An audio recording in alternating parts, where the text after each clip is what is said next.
चलिए, hello students, welcome to my channel. और आज की इस वीडियो में हम स्टार्ट करेंगे ट्रिग्नोमेट्री के जो एंगल है 30, 45, 60, 0, 90, इनकी वैल्यू कैसे निकालते हैं। बहुत ही आसान है, बहुत ही इजी है। इसके पहले मैंने जो वीडियो बनाया था वो कॉन्सेप्ट को लेके था ट्रिग्नोमेट्री के। यदि वो आपने वीडियो नहीं देखा है तो आप आई बटन पे क्लिक करके उस वीडियो को देख सकते हैं। तो चलिए शुरू करते हैं। जैसे मान के चलिए सबसे पहले वैल्यू किसकी होती है, 0 डिग्री। 0 डिग्री के बाद क्या आता है, 30 डिग्री। 30 डिग्री के बाद 45 डिग्री, और 45 डिग्री के बाद यहाँ पे 60 और 90। सबसे पहले अगर वैल्यू देखें साइन 0, तो साइन 0 की वैल्यू होती है 0। साइन 30 की वैल्यू होती है 1/2। साइन 45 की वैल्यू होती है 1/√2। और साइन 60 की वैल्यू होती है √3/2। और 90 की वैल्यू होती है 1। यदि आप कॉस की वैल्यू निकालना चाहते हैं तो आप रिवर्स यहाँ से लिखना शुरू कीजिए। तो सबसे पहले क्या लिखेंगे हम, 1, फिर इसके बाद आएगा यहाँ से √3/2, फिर यहाँ राइट करेंगे 1/√2, फिर यहाँ राइट करेंगे 1/2 और 0। और इसके बाद वैल्यू निकालते हैं 10। तो 10 में क्या करते हैं, 10 की वैल्यू क्या होती है, साइन अपन कॉस। तो ऊपर वाली जो टेबल है उसका नीचे वाली में डिवाइड कर देंगे इसमें। तो 0/1, मतलब जब 0 में 1 का डिवाइड करेंगे तो आंसर क्या मिलेगा, 0। यहाँ से 2 और 2 कैंसिल हो जाएगा तो ओनली क्या बचेगा, यहाँ पर हमारे पास बचा रहेगा 1/√3। ये दोनों देखिए सेम है तो कैंसिल हो जाएंगे तो आंसर क्या आ जाएगा इसका, 1। और 2 से 2 कैंसिल हो जाएंगे तो ओनली क्या बचेगा यहाँ पे, √3। और 1/0 मतलब नॉट डिफाइंड, या इन्फिनाइट का साइन लगा देंगे। ये तीन ही इंपॉर्टेंट है। साइन से कॉसेक बनता है तो कॉसेक 0 रहेगा, इन्फिनाइट रहेगा। 1/2 जो है वो 2/1 यानी 2 बन जाएगा। ये √2/1 यानी √2 बन जाएगा। यहाँ से 2/√3। मतलब बेसिकली कहा जाए तो आपको साइन कोस टेन मेनली मतलब आपको लर्न होना चाहिए। अब एक क्वेश्चन आता है कि आपने ये कैसे निकाले हैं। तो देखिए एक इसकी शॉर्ट ट्रिक भी होती है कि आप पहली लाइन कैसे फाइंड करेंगे। देखिए तो सबसे पहले मान के चलिए हमारे पास हमको ये वैल्यू निकालनी है, तो हम एक एक देखिए एक एक सॉल्व करते चले जाएंगे, निकालते चले जाएंगे। जैसे यहाँ पे हमने लिखा √0/4, यहाँ से √1/4, यहाँ से √2/4, यहाँ से √3/4 और यहाँ से √4/4। इस तरीके से हम फर्स्ट लाइन को फाइंड कर सकते हैं। 0/4 मतलब क्या बन जाएगी इसकी वैल्यू, 0। 1/4 तो 1 का रूट 1 होता है, 4 का रूट होता है आपका 2, तो आंसर सीधा क्या बनेगा, 1/2। यहाँ से 2 से 4 कैंसिल कर लेंगे तो 1/2 बचेगा। 1 का रूट 1 होगा, 2 का रूट √2 बन जाएगा। अगेन यहाँ से √3 का √3 रहता है और 4 का बन जाएगा 2, और 4 से 4 कैंसिल हो जाएंगे तो बचेगा 1, और 1 का रूट होता है 1। आई होप सो आपको थोड़ा कॉन्सेप्ट क्लियर हुआ होगा। बट एक तरीका है निकालने का, शॉर्ट ट्रिक है मतलब याद करने के लिए। क्योंकि अगर आपको फर्स्ट लाइन है अगर याद हो जाएगी तो आप बाकी सब कुछ निकाल सकते हैं। रिवर्स लिखेंगे तो कॉस की वैल्यू आ जाएगी, अपॉन में कर देंगे तो 10 की वैल्यू आ जाएगी। और हमारा काम है कि वैल्यू निकालना। आई होप सो आपको इतना क्लियर हो गया होगा कि किस तरीके से आपको वैल्यू याद रखनी है। अब एक कॉन्सेप्ट आता है कि आपसे अगर कोई पूछने लगे कि ये बताइए कि 30, 60 और 45 की वैल्यू आपने फाइंड कैसे की। भाई आपसे कोई पूछ सकता है, कॉन्सेप्ट बस क्लियर होना चाहिए। मैथ्स में सबसे इंपॉर्टेंट कॉन्सेप्ट होता है। तो जैसे मान के चलिए हमने अभी हम वैल्यू कौन सी निकालेंगे, केवल अभी हम वैल्यू निकालेंगे 30 और 60 की। बस कैसे निकालेंगे, देखिए सबसे पहले हमने एक समबाहु त्रिभुज लिया जिसको हम इंग्लिश से बोलते हैं इक्विलेटर ट्राइंगल, जिसकी तीनों साइड इक्वल है। अब हम जानते हैं कि जब तीनों साइड इक्वल हैं तो इसके एंगल भी इक्वल होंगे, मतलब ये भी 60 का रहेगा, ये भी 60 का रहेगा, ये भी 60 का रहेगा। और हम मान लेते हैं कि हर साइड की वैल्यू क्या है, ए और ए। अब हमने इसके यहाँ से एक परपेंडिकुलर लिया। अगर आप थोड़ी बहुत ज्योमेट्री की समझ रखते हो तो ये हम जानते हैं कि ये हमेशा इस पे परपेंडिकुलर होता है और ये इस एंगल को समद्विभाजक मतलब बाइसेक्ट करता है। मतलब अगर ये 60 का है तो ये भी 30 का हो जाएगा और ये भी 30 का हो जाएगा। अब ये पूरी साइड जो है वो a है तो हाफ साइड क्या बन जाएगी, a/2 और ये भी साइड हो जाएगी a/2। क्लियर है? इसको हम नेम दे दे रहे हैं a, b, c और इस पॉइंट को हम क्या दे दे रहे हैं, d दे दे रहे हैं। ओके, अब देखिए थोड़ा ध्यान से, ये हमारे पास एक राइट ट्रायंगल हो गया और राइट ट्रायंगल में हमें क्या निकालना है, हाइट निकालना है। तो इसमें पाइथागोरस थ्योरम क्या लगेगी कि hypotenuse square is equal to base square और प्लस परपेंडिकुलर स्क्वायर। कर्ण का वर्ग बराबर लंब का वर्ग, सॉरी आधार का वर्ग धन लंब का वर्ग। ए स्क्वायर मतलब ए स्क्वायर ही रहेगा, यहाँ से बन जाएगा A square upon 4 plus H square. H square की वैल्यू हो जाएगी A square minus A square upon 4। इसका ट्रांसपोज कर देंगे इस तरफ हम, तो 4 बन जा 4 और 4 में से जाएगा तो क्या बचेगा, एच स्क्वायर की वैल्यू आ जाएगी 3a स्क्वायर अपॉन 4। ओके, तो जो h की वैल्यू है वो क्या रहेगी, 3a स्क्वायर अपॉन 4 पे रूट। अब जनरली a पर स्क्वायर a बाहर आ जाएगा और 4 बाहर आ जाएगा, तो यहाँ पे क्या बना कि a√3 अपॉन 4, a√3 अपॉन 4 ये हो जाएगा आपके पास, सॉरी 2, ये आपके पास आ जाएगी हाइट।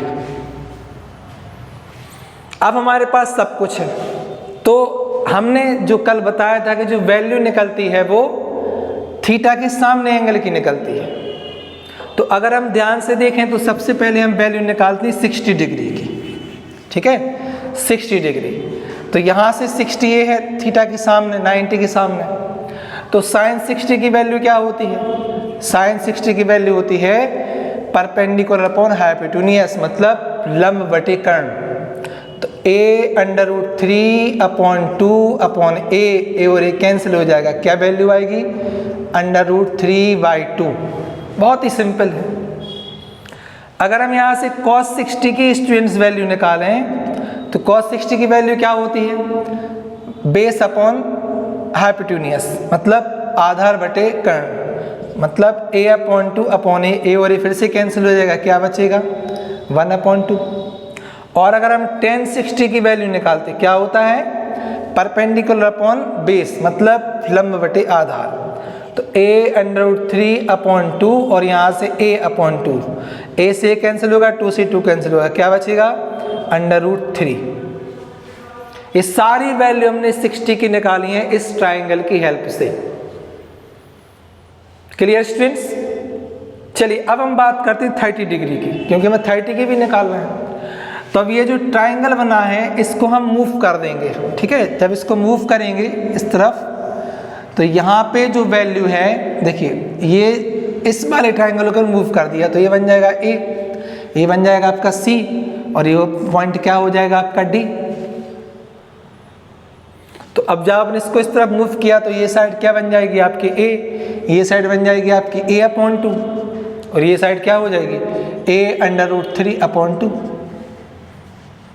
और ये 90 के सामने क्या बन जाएगा 30 डिग्री। इतना हमें कॉन्सेप्ट ध्यान रखना है, तभी तो हम 30 की वैल्यू निकाल पाएंगे। तो अब देखिए साइन, अगेन हम इसमें निकालते हैं साइन 30 मतलब लंब बटे कर्ण परपेंडिकुलर अपॉन हाइपोटेन्यूस मतलब a/2 अपॉन a और a कैंसिल हो जाएगा, क्या बचेगा ओनली 1/2। यदि हम यहाँ से वैल्यू निकालें cos 30 की वैल्यू क्या होगी, cos 30 की वैल्यू बेस अपॉन हाइपोटेन्यूस आधार बटे कर्ण मतलब a√3/2 अपॉन a और a कैंसिल हो जाएगा, क्या बचेगा √3/2। आई होप सो आपको थोड़ा बहुत क्लियर हो रहा होगा, बट ये कॉन्सेप्ट है, कैसे आते हैं ये ध्यान रखना है। और इसके बाद यदि हम वैल्यू देखें tan 30 की, तो tan 30 की वैल्यू क्या लिखेंगे हम, लंब बटे आधार, मतलब यहाँ से a/2 अपॉन a√3/2, तो a से a और 2 से 2 कैंसिल हुआ, क्या बचेगा ओनली 1/√3। इस तरीके से हमने यहाँ से sin 60 और cos 30 की, मतलब sin 60 और sin 30 की वैल्यू एक ही डायग्राम से निकाल ली है। यदि आप कॉम्पिटिटिव एग्जाम की प्रिपरेशन लगते हैं तो भी आपके लिए क्लियर होगा कि अगर हम एक समद्विबाहु त्रिभुज या समबाहु या इक्विलेटरल ट्राइंगल लें तो इसकी हाइट का जो फॉर्मूला होता है यही होता है, क्या कि a√3/2, ये सारी साइड a हो जाएगी और ये a/2 बन जाएगी, a/2 हो जाएगी, तो ये हो जाएगा 60, ये हो जाएगा 30। बस आप ये डायग्राम याद रखें तो आप आराम से वैल्यू निकाल सकते हैं। अदरवाइज जो मेथड इसके पहले मैंने बताई उसको भी आप अच्छे से लर्न कर सकते हैं। अब क्वेश्चन हमारे पास आता है कि सर 45 की कैसे निकालेंगे, तो चलिए वो भी देखते हैं।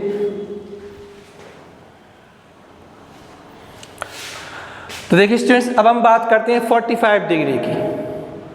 45 के लिए हमने एक आइसोसेलेस ट्राइंगल लिया, वो भी राइट ट्राइंगल।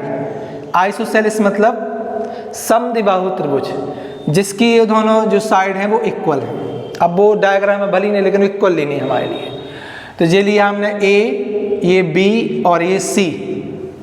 अब जब इक्वल हैं तो ये कितने डिग्री के हो जाएंगे, 45 और 45। ये भी हमने साइड A ली और ये भी साइड हमने A ली, तो अब हाइपोटेन्यूज क्या निकलेगा इसका कि AC² = AB² प्लस BC², मतलब a² प्लस a², क्या बनेगा ये 2a², इसका मतलब AC² = 2a²। तो AC की वैल्यू क्या निकल के आएगी, यहाँ से AC की वैल्यू निकल के आएगी 2a² पे रूट, मतलब a√2। इतना हमें बिल्कुल क्लियर दिख गया कि हाँ अब इसकी वैल्यू ये है। अब यहाँ से निकलेगी 45। चलिए सबसे पहले sin 45 क्या होती है, देखिए भाई, लंब बटे कर्ण, मतलब परपेंडिकुलर अपॉन हाइपोटेन्यूज, मतलब a/a√2, तो a और a क्या हो जाएगा कैंसिल, क्या आंसर आएगा 1/√2। आई होप सो आपको क्लियर हुआ होगा।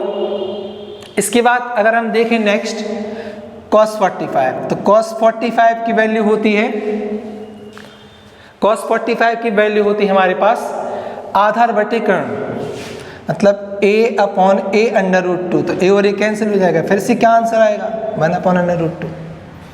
और अब हम निकालते हैं tan 45, तो tan 45 की वैल्यू क्या होती है, लंब बटे आधार, इसका मतलब a/a, तो आंसर क्या रहेगा 1। देखिए स्टूडेंट्स, ये कॉन्सेप्ट है, ये आपको पता होना चाहिए कि किस तरीके से वैल्यू निकल के आती हैं sin cos tan की। ओके,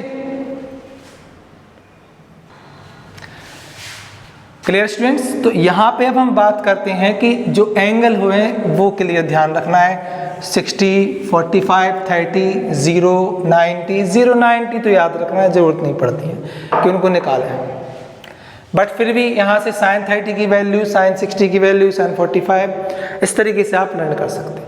अब हमारे माइंड में क्वेश्चन आता है कि ऐसी वैल्यू कैसे निकालेंगे जो 90 से ज़्यादा हो। अभी तो हमने केवल 90 देखी, तो उसके लिए हमें क्वाड्रेंट्स पर डिपेंड करना पड़ता है कि जो क्वाड्रेंट्स देखती किस तरीके से होता है। देखिए यहाँ पे दो लाइन जो होती हैं वो परपेंडिकुलर होती हैं, जिनको अपन बोलते हैं एक्सिस, या हिंदी में बोलते हैं अक्ष। ये जो पॉइंट है वो कहलाता है ओरिजिन, ठीक है। और यहाँ से बनता है एक्स एक्सिस, ये होता है एक्स डैश, ये होता है वाई और ये होता है वाई डैश।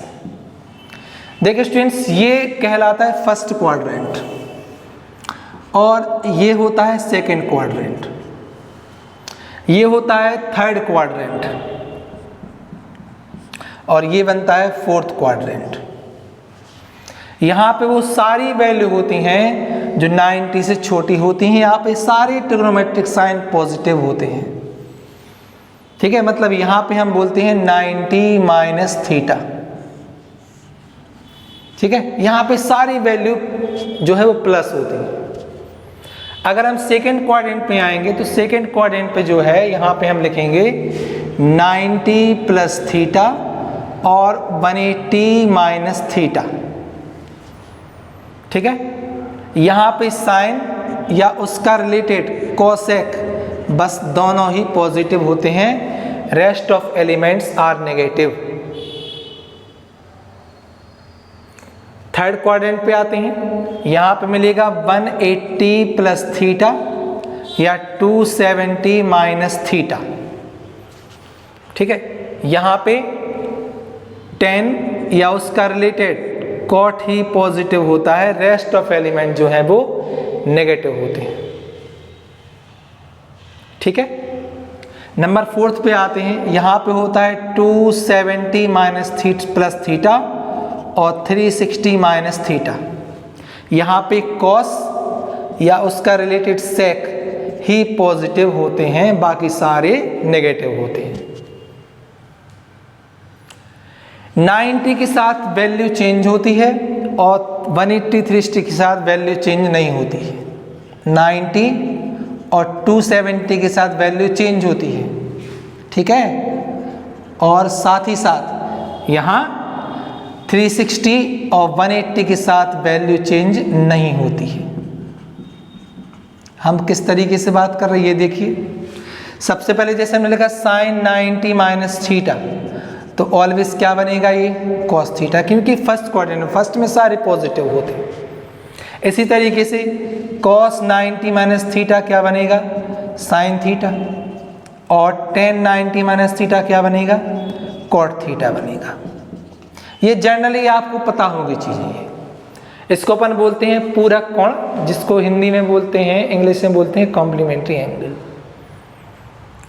अब सेकंड पे आते हैं, यदि हम लिख दें यहाँ पे साइन 90 प्लस थीटा तो हो जाएगा कॉस थीटा, और कॉस 90 प्लस थीटा लिखें तो लिखेंगे माइनस साइन थीटा, क्योंकि सेकंड में कॉस कैसा होता है नेगेटिव होता है। और टेन 90 प्लस थीटा भी क्या बनेगा माइनस कॉट थीटा। ये हमने केवल जनरली बताया, इसकी डिटेल में नेक्स्ट वीडियो में बनाऊंगा डिटेल से, लेकिन यहाँ मैंने जनरली आपके लिए बताया कि 90 के ऊपर कैसे निकालते हैं। अब जैसे हमने यहाँ पे एक वैल्यू ली जनरली कि साइन 120 की वैल्यू क्या होगी, किसकी वैल्यू साइन 120 की वैल्यू क्या होगी। देखिए साइन 120 की वैल्यू के लिए हम क्या लिख लेंगे साइन 90 प्लस 30, किस क्वाड्रेंट में आ गया सेकंड क्वाड्रेंट में। सेकंड में साइन जो है वो पॉजिटिव होता है स्टूडेंट्स, देन और चेंज भी होता है, तो साइन के साथ क्या बन जाएगा cos 30, और cos 30 की वैल्यू होती है √3/2। आप कोई भी वैल्यू निकाल सकते हैं स्टूडेंट्स, कोई भी वैल्यू, बस आपको ये जो है वो चार्ट लर्न होना चाहिए। इसकी डिटेलिंग मैं नेक्स्ट वीडियो में लाऊंगा। तो यदि आपको ये वीडियो पसंद आता है तो वीडियो लाइक ज़रूर करें और सपोर्ट ज़रूर करें, क्योंकि मेरा चैनल भी बहुत छोटा है। आपको मैं इसी तरह के अच्छे वीडियो, अच्छे कंटेंट जिसमें आपको ज़्यादा नॉलेज मिले, ज़्यादा कॉन्सेप्ट मिले, वो वाले वीडियो लेके आऊँगा। तब तक के लिए धन्यवाद, मिलते हैं नेक्स्ट वीडियो में।